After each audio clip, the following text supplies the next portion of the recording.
the future. Hello, my name's Tim Waters, and I want to welcome you to the future we deserve. As a Longmont Media volunteer, I have the good fortune of facilitating conversations, hosting this program and facilitating conversations with local experts on a variety of topics that came out of interviews I conducted last year in the early days of the pandemic. Tonight's topic will be part 2 of a conversation on equity and justice in the future we deserve. And my guests tonight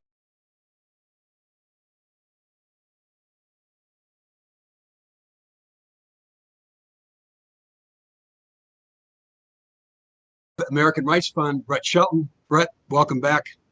Carmen Ramirez, who is the manager in the Longmont Community Services Department, Division of Youth and Family Services, and she's the, did I get it right? The manager of Neighborhood Resources. Right. Close enough. Thanks. I should know that one by heart. And Kathleen McGoy, who is the executive director of Longmont's Community Justice Partnership. So we may have one more guest who joins us during the program, and Lorena Garcia, who was here last week, 2 weeks ago. And if she's delayed by the weather tonight, if anybody out there watching, you know we're in the middle of a major weather event right now. And so if Lorena can catch up with us, that'll be great. So welcome back to the 4 of you. I appreciate the fact that you could carve out another hour for me and for the community. We're going to get this conversation going in just a minute. But for the viewers, I want to remind viewers that this is not just a conversation among you experts, people who live your lives every day trying to move the dial on justice and equity. This is an opportunity for the community as well to participate, to join you in this conversation. People who aspire to similar kinds of experiences in the future that you're helping to try to create for us. And if anybody 40 minutes into the hour watching this program is motivated to call in, there'll be a phone number posted and we would welcome those calls. So if you've got a question that you want to ask any of these guests, an idea that you want to share, we'd love to hear from you. So with that, one of the things where I should have started with this group 2 weeks ago was asking you to share your best hopes for a post-pandemic future characterized by greater equity and justice in the world, right? So that's where I want to start with what your best hopes are. And then I want to come back to the work you're doing that'll help take us in that direction. I know the work will be different based on what your jobs are. And then I want to hear from you what you think you need from the community. What do we do together? What's your call to action? What do we do together to help move us towards your preferred future? So with that, Kathleen, can I start with you? And if anybody watched 2 weeks ago, Tim should have done a better job of asking people to weigh in at certain times. I'll try to do that tonight. But I also want to invite you to interact with one another to the degree possible, given this format. We'd like this to be kind of like a cafe conversation as much as you could do that in Zoom. So Kathleen, get us started, will you? Yeah, thanks so much, Tim. I appreciate the opportunity to be here again. And when I think about my greatest hopes for a post-pandemic community, especially in terms of equity and justice, I really reflected a lot on what I heard last time from Carmen and Lorena, particularly this piece about how do we engage in asset-based community engagement and seeing communities for their values and not for their deficits. So I don't want to steal Carmen's answer because she can speak at length about this, but she referenced the cultural brokers in Longmont, and I think about those individuals who have such a knowledge and such a capacity about some of the communities that traditionally haven't had a voice in leadership and decision making in the city. And I wonder, how could we engage with those cultural brokers and other individuals like them to understand what are the barriers that have kept individuals for example, from the Latinx community, from moving into leadership roles? And how can we understand those barriers from that perspective, right? This is around, I'm focused on the equity piece right now. How could we all take responsibility for removing those barriers based on what we learn from that community? So not imagining from the outside what we think is going on, but really being informed and handing off the microphone, so to speak, to really change whose voice is being heard the most. I also think about, in terms of in this community, like, how are we focusing on infusing the schools with more programming and curriculum that highlights the cultures of the students in that school? So, like, I really love, a great example is at Timberline School in Longmont. They have a mariachi band, and I've had the chance to be part of a mariachi moment in the front office, and I wonder if, what would it take to go into each school and understand a little bit more about the unique cultures represented by the students, and make sure that those cultures are being centralized in the curriculum, so that there could be a sense of empowerment and agency around the identities of those students. And I think, so much is generated from schools, because if students feel seen, then ideally parents are going to feel more connected in the school and in the broader community. And then, of course, if I kind of go out to that justice question, because of my work with restorative justice, in a post-pandemic world, we would see even more cases being diverted to restorative justice.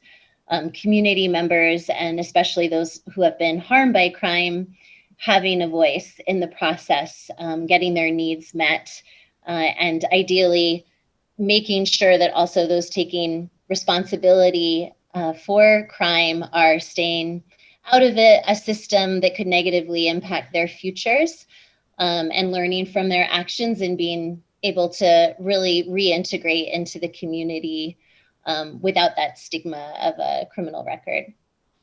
Thanks. Great start. Brett, you want to build on that? Well, you don't have to build on it. Just bring your best hopes for the post-pandemic future. So I don't do so much work specifically in community like everybody else on here. And so in a way, it's really important that everything that each of them has to say happen in the future. And what I could add to the mix that's related to my work is I'd point to the involvement of the Arapaho people in Longmont. That's a shining example in the whole country of a community welcoming original inhabitants back to a place from which they've been displaced, and with open arms. And I know there's been some difficulties and some bumps in the road in terms of accommodating them, and in terms of people being willing to drop their preconceptions and their desire to maintain control. But stuff like getting a sweat lodge placed is a really hard thing to do. And if you're a practitioner in that sort of spirituality, it's almost impossible around here unless you happen to know a landowner who happens to trust you enough to let you onto their land. And that's really hard.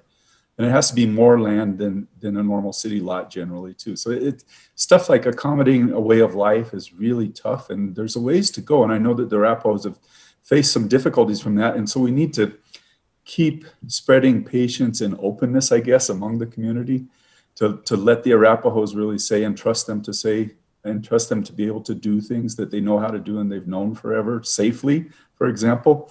But we need to invite them that way. And the whole community benefits then, because you start to see a way of life that actually grew up in pursuit of sustainability in this place. And so we could learn from that whole way of life. And we could learn from, I'd like to see Cheyenne and Arapaho names on everything. Everywhere, I'd like to see a park pointing to the different peaks and telling us what they're called in Arapaho and Cheyenne and what that means, because those names mean a heck of a lot more than Mount White Guy. So I think it would be really nice to be able to see that. And then, you know, then we start to share with all of our community about how to live here. And we create a model that really the United States is going to look at. Lots of cities will look at this in terms of how can we actually create meaningful reintegration of the people who know how to live here. So just want to throw that into the mix. But in terms of I think that's pretty worthwhile to throw in the mix. Thank you so much. Carmen? I think building on what Kathleen and Brett have said is that, again, looking at all of our communities, those that were here and we want to bring back, you know, to their homelands, but looking at them as an asset, they have something to contribute and embracing that. And I think that's really important, is how do we figure out to have challenging conversations with respect and compassion and embrace everybody in our community and look at them as an asset. And as Kathleen was talking about Timberline, we've done different projects, and we talk about sister cities and doing the relationship, but we kind of do them either issue-based or to one initial step. So what's the next step, and how do we truly build capacity, you know, with Arapaho? Who else do we need to make sure that they're included and are integrated back? With Timberline, do we know that there's a Latino history project where we actually interviewed local Latinos, developed a teacher curriculum to teach local history, and have trained in both school districts probably close to 200 teachers? So how do we continue to build on some small efforts that are truly an asset? And that goes to, let's embrace and really build capacity, all of us together. You've started talking about your work. I want to come back and I want to hear more about the work in addition to the best hopes. Your Honor, you work in a really different segment of the whole system that takes us in directions of equity and justice, but it's from the criminal justice perspective. So, what's the best hope for a municipal judge for a preferred future of greater equity and justice? Well, thank you. And thank you again for letting me participate here tonight. You know, following up on what Kathleen, Brett, and Carmen were saying, you know, the terms justice or equity mean different things to different people. And I think it's building on those relationships, building on our community's strengths and resources to kind of help people out. Obviously, I'm coming at it from a little bit different perspective. You know, as a judge, I'm looking at every day, how do I eliminate justice? How do I treat everyone fairly? How do I treat all people, no matter who they are, with that equity and strength? You know, I look at what we can do as a community in a post-pandemic world. You know, I think we need to keep expanding and use our community partners.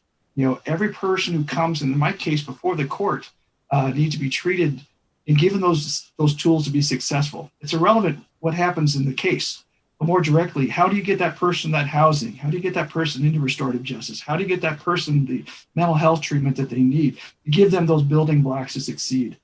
You know, one of the unique things, because people ask me, why are you a municipal judge versus, you know, the state courts, the federal courts, things such as that? And it's important work that we do here at the local courts. We often refer to our local or municipal courts as quality of life courts, because you are your neighbors and neighbors. You're dealing with the issues that we have as a community. I think we're also the best way to handle those type of issues. So, you know, I think every step that we've heard here today, it does take building upon. I can also tell you that, you know, recently we had discussions amongst my colleagues around the states about what can we as municipal courts, as municipal judges do differently to help further all of these goals further. And part of that is training. Part of that is getting the word out. And more directly is calling out injustices whenever you see them. Well, I want to come back. We're going to do another round here now, but I want to come back. Don't forget where you left off there in terms of training and Carmen, when you talked about capacity building. So we start to add more and more substance to that. But each of you, in addition to the aspirations, you show up every day on a job that I know you're all passionate about, because I know you, and I know you wouldn't be doing this if it wasn't a calling, right? It's not just a job, it's a calling. And so what does the work look like? Each of you talked a little bit about your work last week and have touched on it tonight, but take us a little bit more deeply into the work that you're doing that for your purposes is moving us in a more just and equitable direction, or toward a more just and equitable future. Kathleen? Thank you. Well, so restorative justice, I think, moves us into a more just and equitable future because it reframes what crime is and reframes it as something that's impacted relationships. So Judge Frick was just referencing the importance of relationships. And when we have a sense that we are actually connected to each other, and we have a way, as Carmen said, to actually sit and have respectful conversations, to grow in our compassion and empathy by listening to each other's stories, I think inherently we move towards a greater sense of justice and equity. Restorative justice allows a place for that safe and brave and respectful conversation to happen. One of the unique aspects of restorative justice in Longmont is that we work with police. So police refer cases to restorative justice, and they also participate in the restorative justice process, which means there's a very unique opportunity for both police officers to become humanized to community members, and similarly, community members to become more humanized in the eyes of police. So that's something that I think is really crucial, because along with the pandemic, of course, in this country, we saw a lot change in the last few months in terms of awareness around racial justice, concerns about police community violence, police accountability. And it's my belief that the model of restorative justice that we utilize here in Longmont actually does chip away at some of those issues that become bigger when we get further and further apart from each other. Something also that I want to highlight about restorative justice in Longmont is one that we can work with folks who are undocumented. We don't need to ask them ever about their documentation status. And of course, entering into the criminal justice system is scary for anyone, but particularly intimidated for an undocumented community member. And also we serve folks who already have a criminal record. So even though maybe they've had an issue in the law before, they could have been incarcerated before, they're actually still eligible for the restorative justice process. I want to bridge to something that I think we've done, but we could do better at Longmont Community Justice Partnership. And that is really honoring that restorative justice is not something new. It's not something that LCJP created. It comes from ancient indigenous practices from all over the globe. So I think we've made some effort to educate the LCJP community and the broader Longmont community about those indigenous roots. Brett was actually a participant in a session we did a few years ago, but in reference to what Brett said about honoring and welcoming and being inclusive of members of the Arapaho and Cheyenne tribes, I think there's a huge opportunity to integrate their experiences, their wisdom, their very innate connection with restorative work that doesn't even have a label because it's just part of those cultures' ways of being with each other. That would be, for me, someplace where the Longmont community could really grow in its understanding and appreciation, bringing together, who was on this land long before we were, and how were they already doing this restorative process, and what could we learn, and what could we bring, what could we infuse our process with now based on that wisdom? Brett, your work, as you mentioned, is a little different, as the judge's work is a little different than Carmen's and Kathleen's. You talked a little bit about your work last week. Take us more deeply into the work you're doing and how that moves us in a particular direction as a society.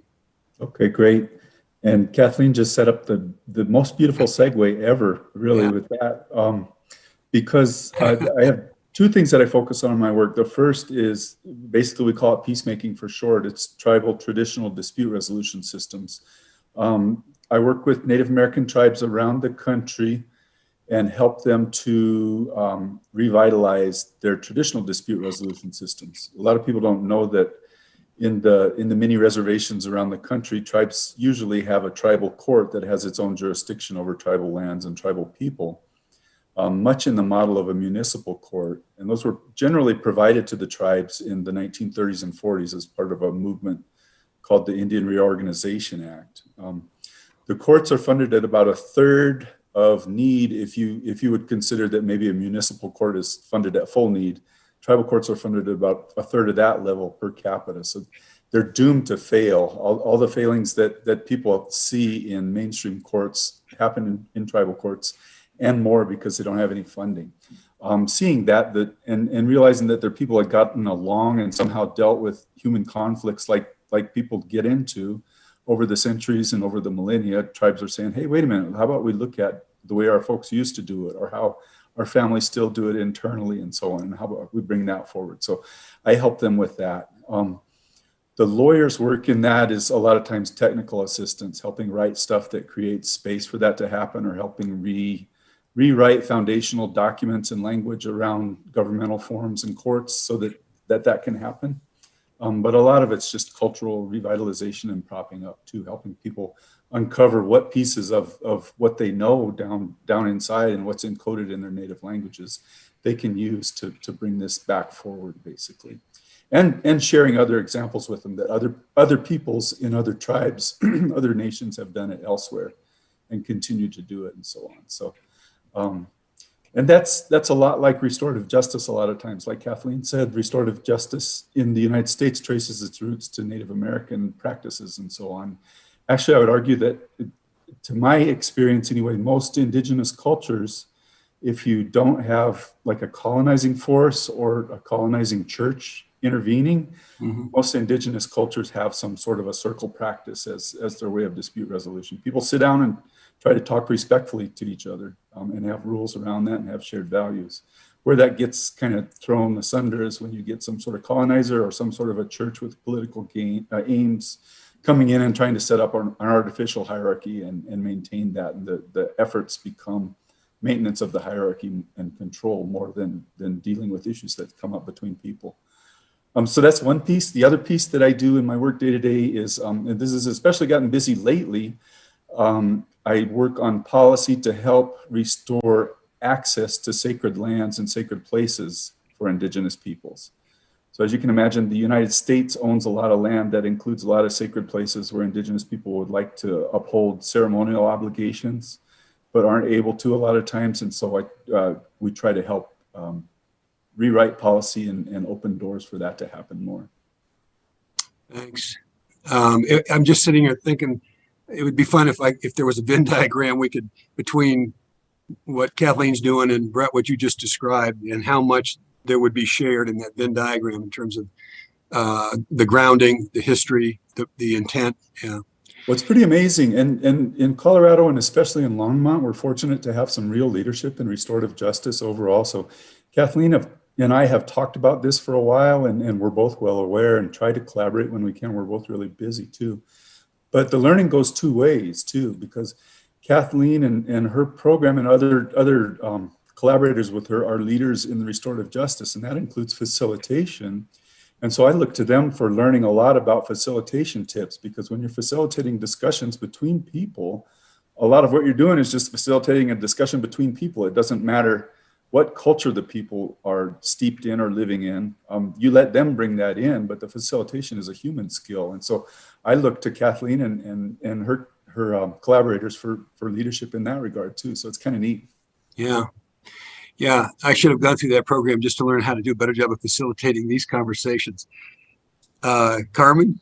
Tim, there's still time. You can join us anytime. You're welcome. And I'm still a work in progress. I get that. So, Carmen, take us more deeply into the work. Sure. I really appreciate what Kathleen and Brett have said, because much of my work has been to try and help institutions understand the wisdom that exists already within the communities that they see either through a deficit or vulnerable, which I don't care for any of those terms, but then to highlight that wisdom in those communities so that they can be an active voice and they can be seen as an asset. So the work that I do on a daily basis, the cultural broker work that we've been doing. And if you think about how much more, I love the fact that now people are explaining to me what a cultural broker is. And from, if we look at 2013 and we look at resiliency and we look at community resiliency, many of the different communities that we all work with might be listed as vulnerable, but they are also the most resilient, right? And so I think bringing that visibility, identifying the disparities has been a big part of my work, and also engaging communities and then transforming systems.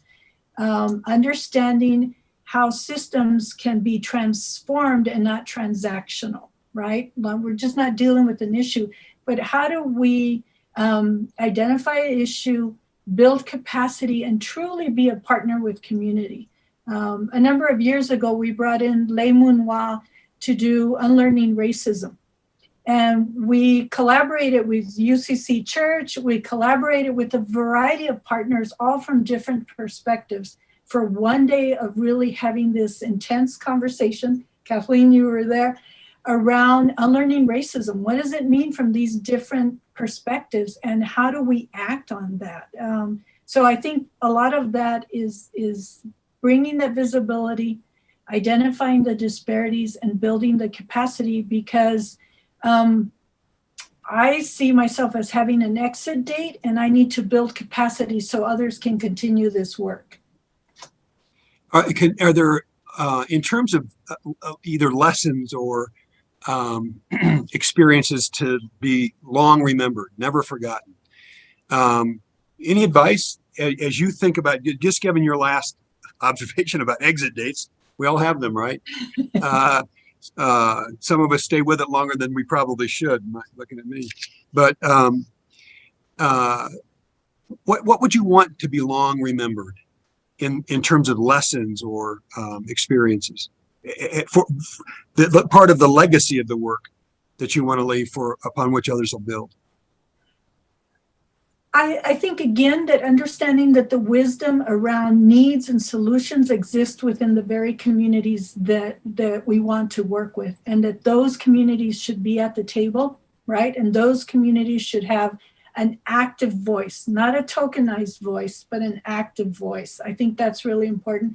I think the other thing is that if I was to look at GRIP, the Gang Response Intervention Program, that model was based on prevention, intervention, and enforcement. And enforcement was the smallest piece of that model.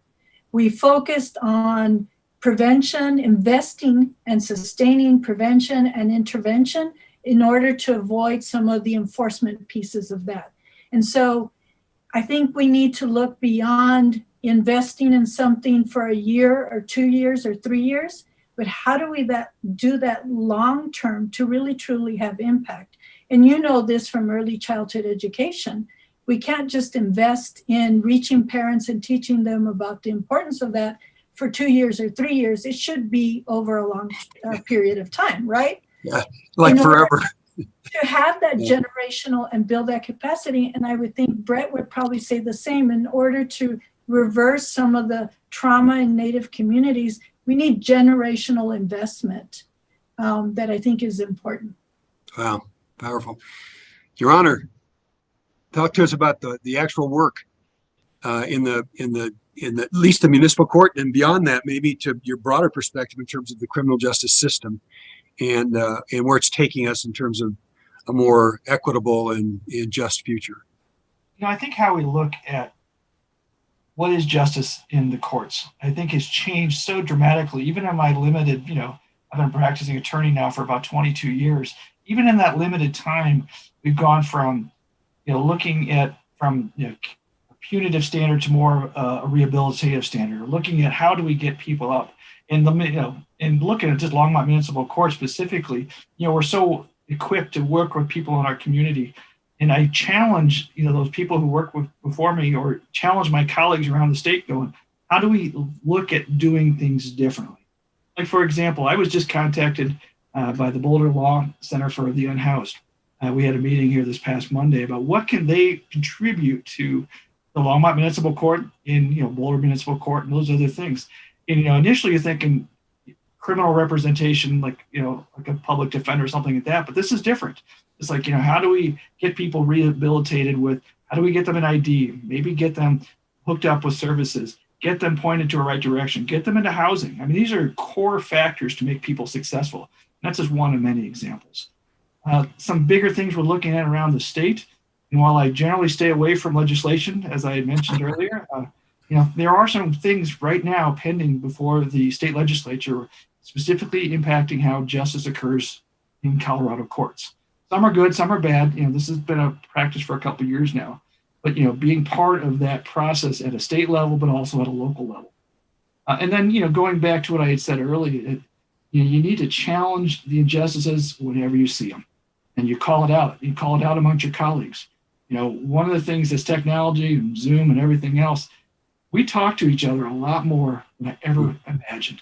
And making certain that what's going on in Quebec, Colorado, or Grand Junction, or Greeley, or Longmont, or Denver, is consistent and fair to all those that come before the court. Big ideas, and as I listen to the work, I don't know if anybody else is inspired.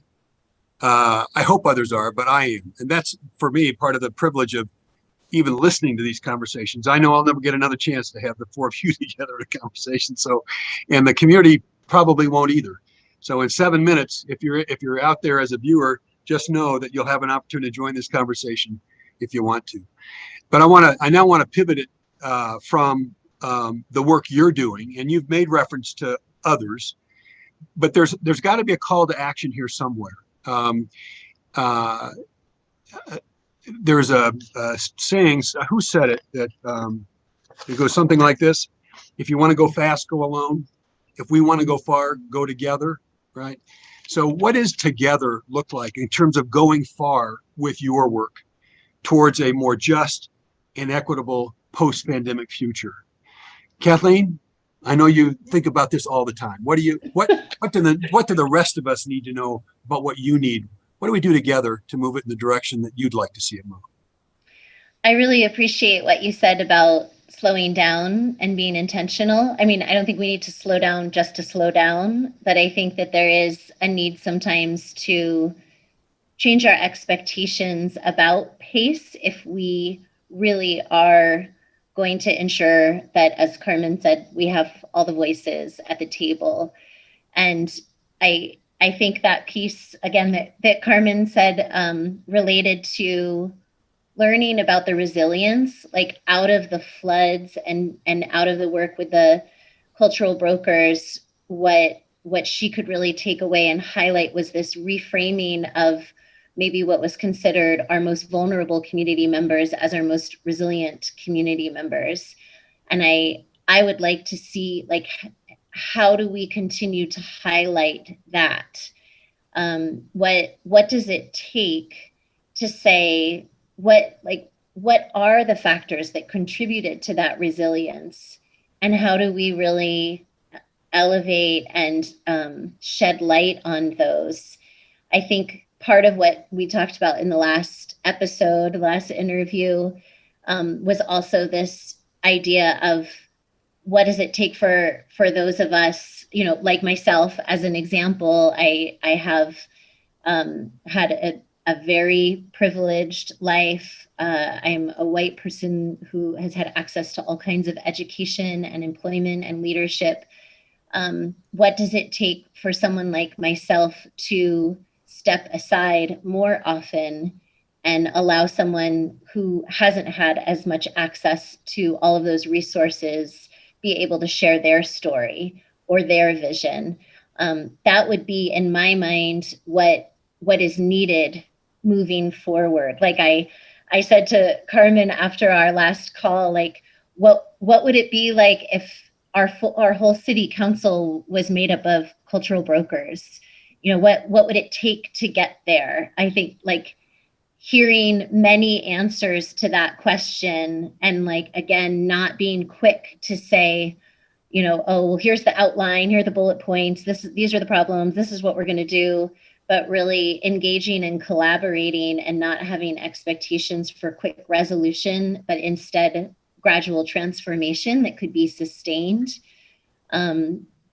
That in my mind is what lies out on the horizon. And so I think my kind of call to action to the community would be to be ready to think outside the box, to be willing to take risk, to do things differently.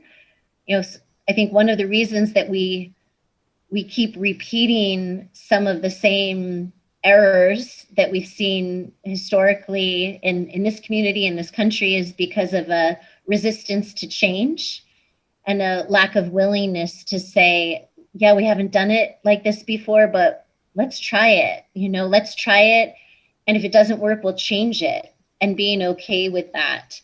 That's something in a restorative process, you know, like Brett was referencing with facilitation, is there's a real emphasis on eliciting the wisdom of the group, not saying that one power or one authority is going to identify the ultimate solution, the ultimate goal, and we're going to get there no matter what. There's much more of a fluid, collaborative, elicitive process. And that's not always comfortable for people, because we want to be able to set our sights on this like orientation towards security.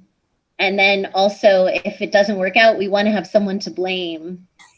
And so if we can relinquish some of those habits that are nobody's fault, right? Like that, it just kind of, we've evolved in that way in some ways.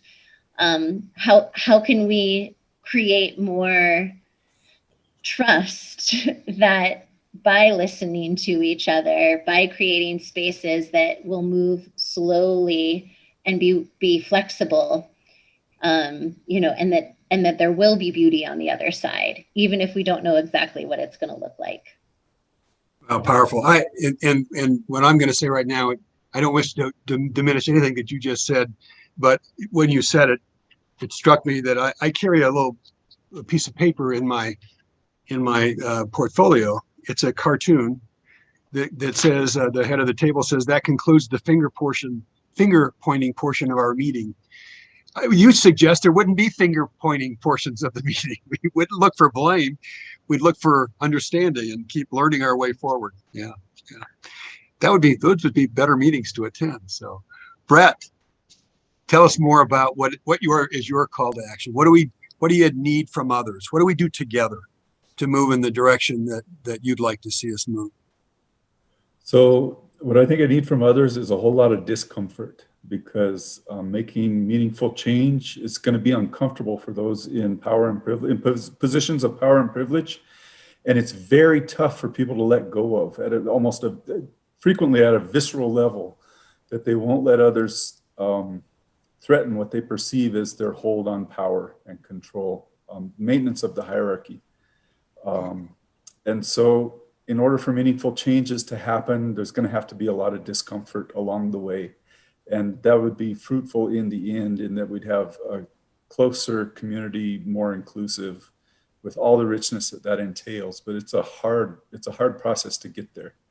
And the pushback comes a lot too. I mean, when I see people protesting for peace and understanding and compassion downtown, and I see people across the street sporting their AK-47s and camel fatigues, who's going to be with me to go stand up against those people on the other side for intimidating the people who are basically trying to advocate for core human values that we should all share in community? That sort of discomfort, I think, needs to happen. It's not okay, some of the stuff that goes on. And so I need people to be comfortable being uncomfortable and knowing that that's going to bring beneficial change. And support everybody here and people like them who are doing great work in the community. Everybody needs to do their own piece. Courage, is that what you're calling for? Or people with the courage to stand with you? Not just courage. I want discomfort. The look needs to be inward too. And we need to realize, each of us, what we do that needs work too. And that's not comfortable at all for most people. It's still hard for me. It should be hard. It's hard for everybody, but that's when you grow. Absolutely. Carmen, talk So about what you need in the community. what I need is, along with what Kathleen and Brett have said, is for folks to be able to experience that, but then engage, right? If you get through that discomfort, you look at your own power and privilege. I try and ask myself that question when I work with folks. It's like, what was my power and privilege? Did I serve the person in front of me or not? And sometimes that's really important, but engage. I get community members that sometimes will call and say, nobody is doing anything about X, Y, or Z. And then I get to say, actually, a lot of people are doing something. Tell me what your interest is. Let me connect you, and let's join together to build on that. So if you're interested on youth, let's work together to build on that. And I think that's really important. I think also, not only acknowledging, but owning the disparities. So I'll give you a quick example. Many years ago, the Latino Task Force, we had a retired history professor from CU come forward and say, I don't see Latinos in the local history. Because of that voice, the Latino community had been saying this for a number of years and not heard. This voice brought that issue forward, put it on the table, found investors. Then we started to say, okay, we need to go out to the community.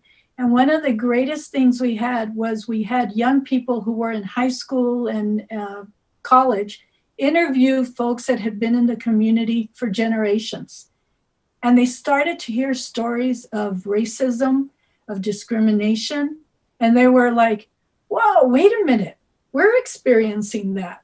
Right? And they begin to see that. And as we piece together this history, and we then were able to not only put it into books and put it into training, and understand that we had to really acknowledge the existence, not only of something that existed in 1960 or 1970, but exists today in a different form. And how do we need to engage and come together?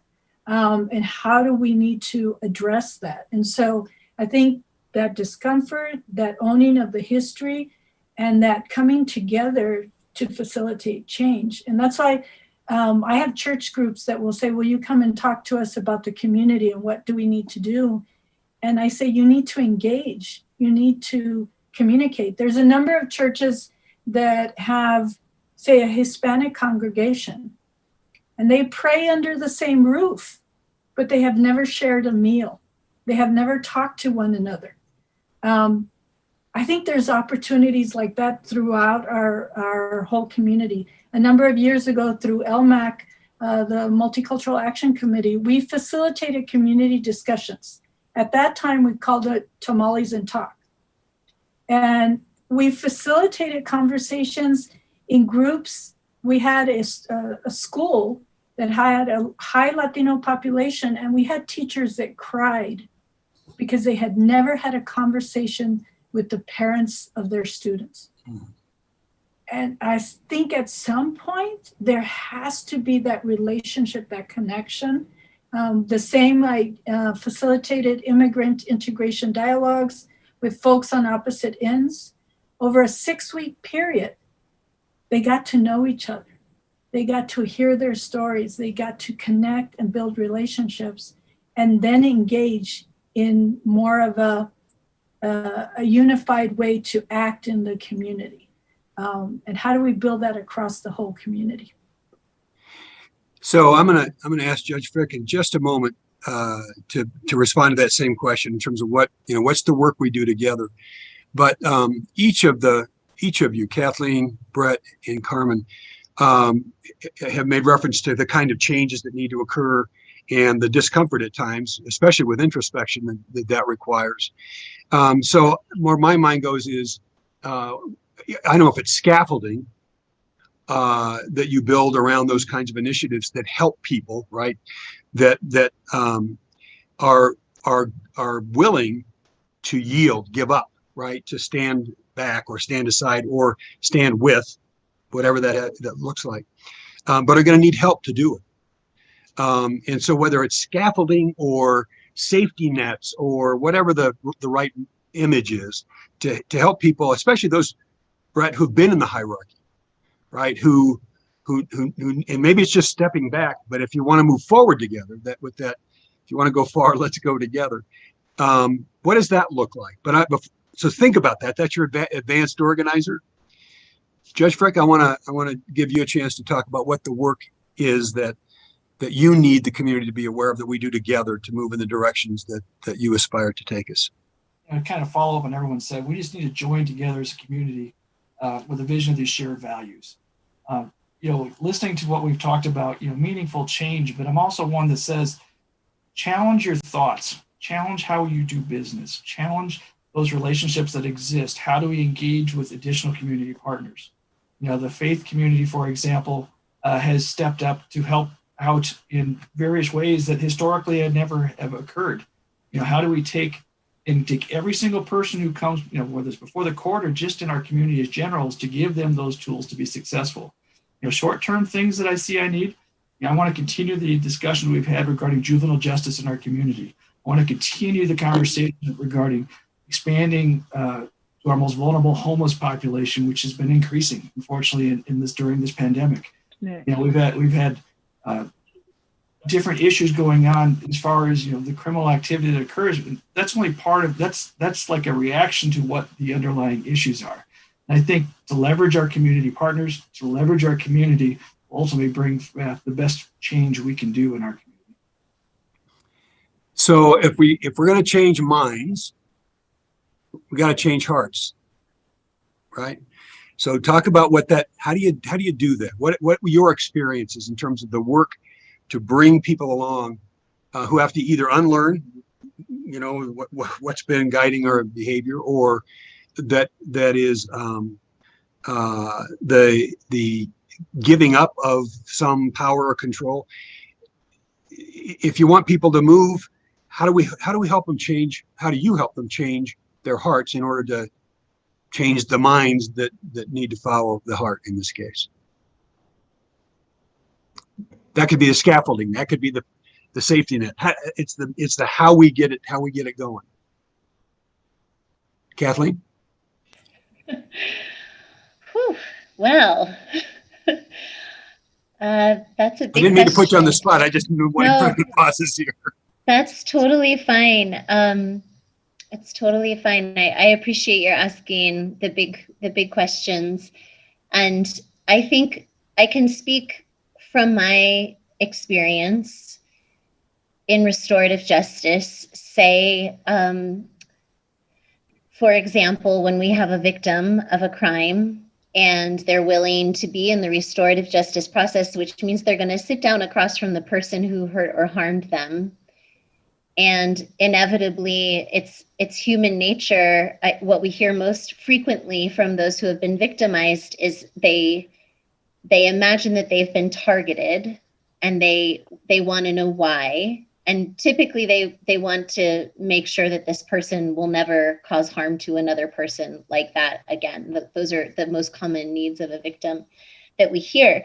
And so often they're coming in with these ideas about this monster that they're going to see in the circle, in the restorative justice circle. And I, as a facilitator, have the opportunity to meet with each person prior to bringing them together. And I take responsibility as a facilitator to ensure that there's going to be a safe and respectful space. The primary thing that we don't want to do is to alienate anyone through the restorative justice process. Discomfort is okay. Alienation is what we're avoiding. And so I think about the preparation that needs to happen, like what you're speaking about in terms of scaffolding.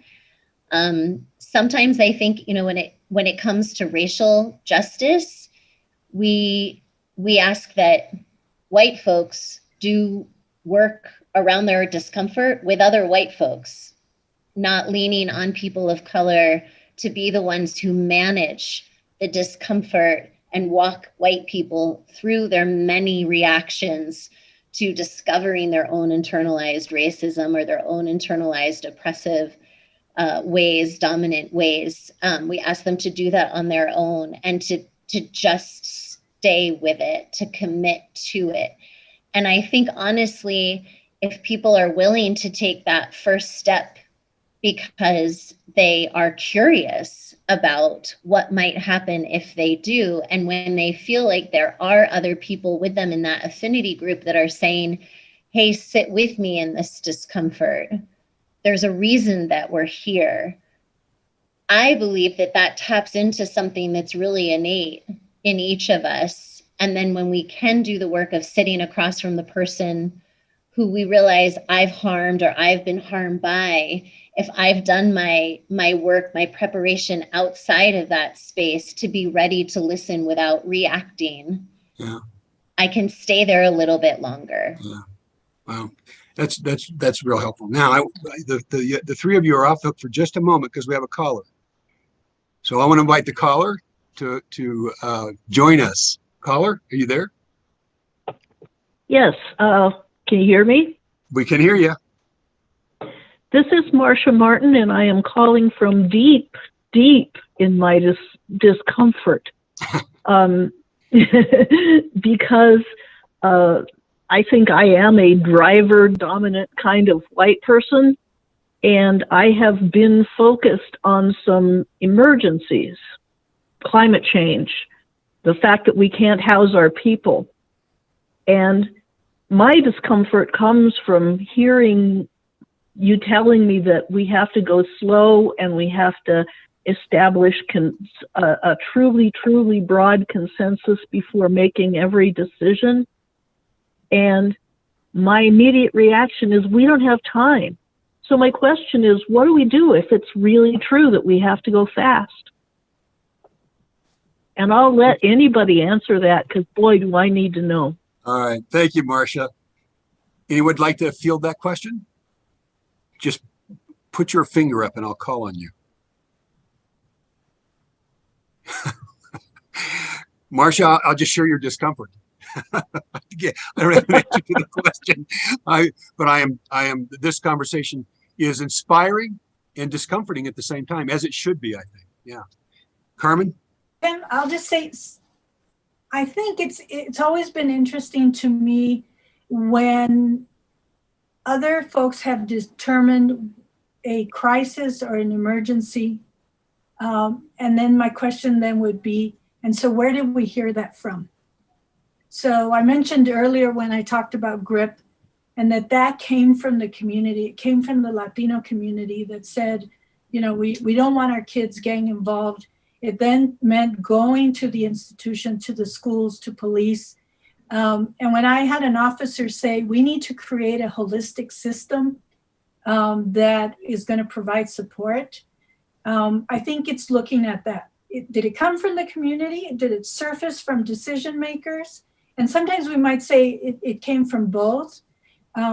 But the sense of emergency, whose sense of emergency is it? And sometimes checking in with community doesn't take forever, you know, and we can do that. There are ways to do that. But then the other piece that I would say is, and I hear this often, so let's go to the community. And then as a culture broker, I bring back this information. And is that enough? Or do you want a number behind that? And you've worked with, we did the Early Childhood Education Summit, right? And you heard directly from those folks. But in that sense of, is that enough? Do you need to hear from 100, 300, or is the 50 people that were in the room, was that enough to give you a sense of the need and the timeline and the urgency and the wisdom? And so that may not answer Marcia's question completely, but hopefully it contributes a little bit. Anybody want else to take any of that on? Thank you, Marcia. Kathleen. Oh, Brett. Kathleen, would you like? Okay. Yeah. So, Carmen, talking about community-defined emergencies kind of strikes a chord with me too.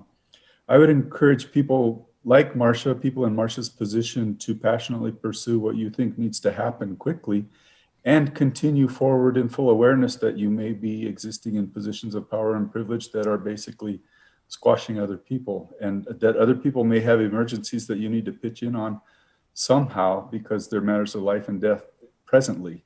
And I would point to the Black Lives Matter movement. I mean, there's not a week that goes by that cops don't kill a black man in the United States somewhere. Sometimes they have an excuse, and other times it's clear that they don't. A lot of the black community said this summer that this is a crisis and a state of emergency for them living in the places where they live. And so a lot of people started listening to that. So there was a transfer over of that emergent nature in that movement and that recognition of that problem too. So some people who were focused on whatever they were focused on before decided to focus on that because it seemed like it was more of a present emergency to them too. But yes, the environmental emergency that's upon us is pressing as well, and we need everybody pursuing that feels it in their heart. Just be careful of who you step on along the way as well. And you know, with the environmental stuff, we have issues of environmental justice that communities I work with have been screaming out for 40 years about, because they say, don't when you move the pollution from your cities, don't dump it by us. Yeah. You know, that there's big implications around everything. So good. And yeah, I'll sit with you in your discomfort as well. Marcia, thank you for bringing the question up. So I think that's probably the last word tonight, because we need to do a hard wrap, but I can't tell you how much I appreciate this group and Lorena from the first episode to give us this kind of time out of your schedules is a huge contribution. And you know, I talked last time, and I'll say again how much I appreciate what you do every day. This is just an approximation of what you do day in and day out in service to this community. So it really is a privilege to be able to be even in this conversation with you. So thank you. And I want to say to anybody who's watching tonight or watches the recording, the next episode of The Future We Deserve is on March 10th. Our topic will be the common or public good. What is it? Is it worth protecting and preserving in the future we deserve? And we will have another all-star panel. In fact, Marcia will be on that in that conversation with founders of Longmont Public Media, the director of our library, Erica Zimpa from the foundation. It's a stellar group. It'll be I know it'll be an interesting conversation.